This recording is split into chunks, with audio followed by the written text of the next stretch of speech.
Deus nos desse a chance de vermos um pouco do céu aqui na terra, será que a nossa fé seria mais fortalecida? A de Pedro, Tiago e João foram? Será que nunca mais nós trairíamos Jesus? Será que Pedro nunca mais traiu Jesus depois de aquela visão gloriosa? Será que a experiência muda muita coisa na nossa vida? Será que se a gente visse o céu aberto, a gente poderia já desconsiderar as Escrituras para nos guiar e nos ensinar? O que a gente vê no texto de hoje é um pouco sobre como 3 discípulos de Jesus tiveram a experiência mais fantástica já vivida sobre a terra, e como isso não fez muita diferença no modo como eles continuaram a viver nesse mundo. Pelo contrário, a própria visão que tiveram apontou para onde? Para a lei e para os profetas. Para Moisés e para Elias, ali representado como toda a Bíblia, como todo o Antigo Testamento. E a gente vê que mesmo eles tendo aquela experiência extraordinária, estes 3 discípulos foram capazes de negar e abandonar Jesus quando se viram no momento de deserto e de aflição. O mais famoso foi o próprio Pedro, que na noite em que Jesus foi açoitado, ele negou a Cristo 3 vezes antes que o galo cantasse. Mesmo depois de tudo isso, ele foi capaz de dizer, eu nunca vi esse cara. Aí perguntaram de novo, não, o seu sotaque parece com o do pessoal da Galileia. Você fala porta, porteira, portão. O teu sotaque é dos caipiras do norte, da Galileia. Você fala que não é deles? O que você está fazendo aqui? E aí, não, nunca. Aí parece um outro, não, eu te vi no meio deles. Você está louca, mulher? Até que uma senhora, que estava numa fogueira, por volta das 5 da manhã, Pedro estava frio, ele vai ali para se esquentar, e ela diz, eu te vi junto dele. Você é um dos dele. E ele diz, eu nunca vi esse homem. Pedro diz, eu nunca vi esse homem na minha frente. Você está louca, mulher? E o texto bíblico diz que Jesus, lá do meio, levando surra, ele olha para Pedro. Meus irmãos, e aí o galo canta. E aí Pedro, quebrado, ele sai correndo dali e vai chorar amargamente. E ele não vê mais Jesus, até que Jesus ressuscitado vai buscá-lo na beira do mar, na beira do rio. Ele estava pescando, talvez considerando voltar à antiga vida e profissão. E Jesus diz para ele, Pedro, você me ama? Pedro, você me ama? E Pedro diz, eu te amo, Senhor. Você me ama mesmo, Pedro? Eu te amo, Senhor. Você me ama 3 vezes e ainda uma 4ª. E aí por fim Jesus diz, então cuida das minhas ovelhas. Alimenta as minhas ovelhas, apacenta as minhas ovelhas. E aí Pedro volta. Mesmo ele tendo tido essa experiência, veja, ele foi capaz. Se ele foi capaz, você acha que você e eu não somos capazes de trair a Jesus?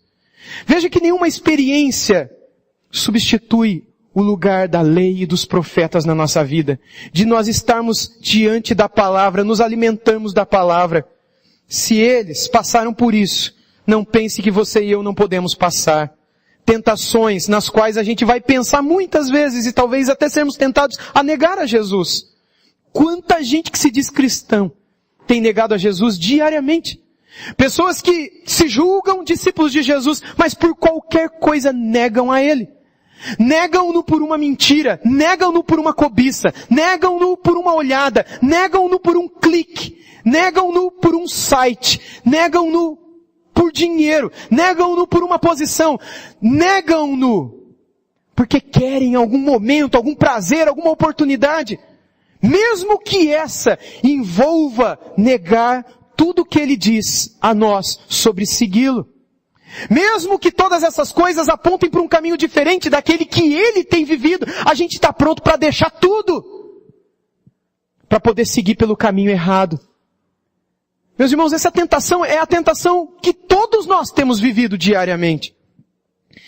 Para que a gente permaneça firme, é necessário que a gente se apegue às Escrituras, e não às experiências.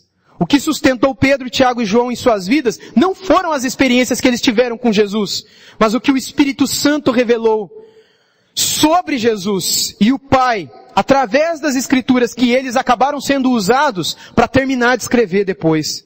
E assim é com a gente hoje também. Não acredite que porque Deus deu uma resposta de oração, que isso é suficiente para manter a sua fé. Porque Deus te respondeu, Deus te deu um livramento, então você está bem com Deus, você não precisa buscar Deus na palavra, não precisa ler, não precisa orar, você pode viver de qualquer jeito, porque Deus é amor, Deus é bom, Ele cuida de você. Você não precisa ter comunhão com Deus e nem com o povo de Deus. Não acredite que, pelo fato de Deus mostrar alguma coisa e você ter alguma experiência, que isso anule a necessidade que temos das palavras de Jesus. Você precisa de Jesus e das palavras de Jesus. É só Jesus e as suas palavras que podem manter os nossos olhos surpresos pelo que existe lá no céu. As experiências vêm e vão. 10 leprosos são curados, mas só um volta para adorar e agradecer. O resto volta para casa para curtir a cura. Uma vitória financeira, uma cura física, uma libertação, seja lá o que for, alguma coisa que Deus deu para você que você tanto pediu. Ótimo, isso é muito bom, mas isso não muda a tua vida. Jesus curou 10 leprosos, 9 foram para o inferno curados. Você prefere ir para o inferno curado ou para o céu doente? Uma vez eu perguntei assim a uma moça, no centro da cidade. E ela falou, eu prefiro ir para o inferno enxergando, do que ir para o céu cego. Cega, né? No caso dela. Porque são pessoas que consideram as bênçãos de Deus melhores do que o Deus das bênçãos. Elas vão a Deus porque elas querem o que Deus dá a elas e não a própria pessoa de Deus. É como uma namorada, um namorado, uma esposa que está com o marido, com o namorado, só pelos presentes, só pelo dinheiro. O namorado gosta de pessoa assim? Quando você descobre que aquela que está com você está por interesse, está por isso, e não por você. Mas a grande maioria dos que se dizem cristãos no mundo hoje estão com Deus por interesse. Vão atrás de Deus quando precisam de alguma coisa e não porque o amam.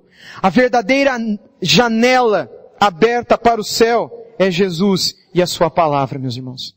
Sem essa palavra, somente nela o nosso coração encontrará alegria e prazer celestiais, os quais não podem ser encontrados em nenhum outro lugar desse mundo, nem mesmo nas bênçãos de Deus.